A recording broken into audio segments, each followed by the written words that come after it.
Dong mi chakolonge mo chunye Wanlu TV watika chari Amuru district kaminoni Prime Minister mi Uganda Honorable Robina Nabbanja gen kilo telema pat Orwate minano kidma kitiko kwere Kukuku I Ngom i Apaa. Kukuku ber matek twali kin lwak mi Adjuman Amuru kidong Uganda Wildlife Authority magin gitika lar Ngom i Apaa magino kumbedi kitika wajinitie itung East Madi Game Reserve. Malupe kilokpa Honorable Prime Minister Robina Nabbanja kinoni ki wajini jomatie Ngom kimini gidwe chile ken mirgunen gi ao chot. Kairi bene kumenu gamento miyu chienne maromo bilionario ton na beach mi chul jomu bedi Ngom kuno kibimete kamini gi miliona pa ki bari pierario bag sementi pierario mineno kidmagen ge kobo kwede kachero kabedo mokene. Remember those 71 households. Will provide food relief to those who will relocate for 6 months. That is the office of the Prime Minister.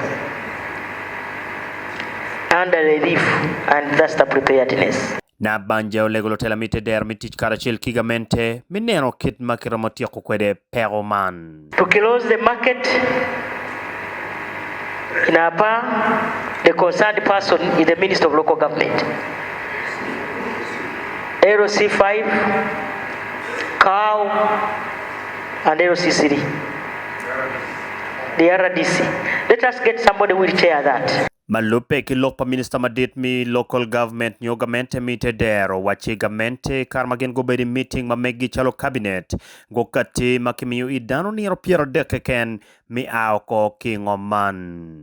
In order to avoid somebody saying, but I had constructed my kiosk there. You see, I still had some tomatoes to sell. I was still, you are being given exactly 1 month from today. The verification begins. I think they should come to you leaders or the desk which Right Honorable Prime Minister you will institute with the identification of 2014. That means I have to support what the chairman has said, that any other person who has come, who is not one of the 374 households, is not going to be considered. Lutela Adjuman ujolo logman kun gen bene gumedo tamgi magi wajoni. We thank the government of Uganda and His Excellency the President and the Cabinet for taking this sober decision to resolve the problem of Apaa. We thank you so much. I want to only appreciate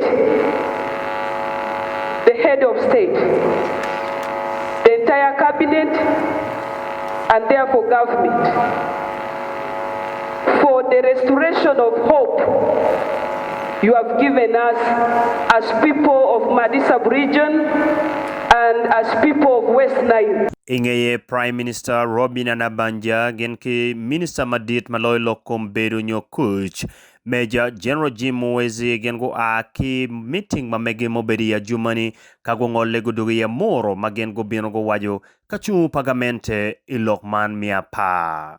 Kukuku kina chole ki madi uchake mwagali wa para rio mainoni kumbedi mo logoni dan maroma piera rio culu tie makuogo rueng kon maduong tie make makogi mapiki kamageti ye mokene tie vuchwe chawani mo wane bene tie ki bene dong families onyo gai make kero kingi mapiki tie karachel tie maduang ta. Mire pagamente tie ne chalomene kidma kiramotia kukwede peroman. Piloga ngaya mo chwenye Wanlu TV utina matin Pat Robert Larubi, Amuru district.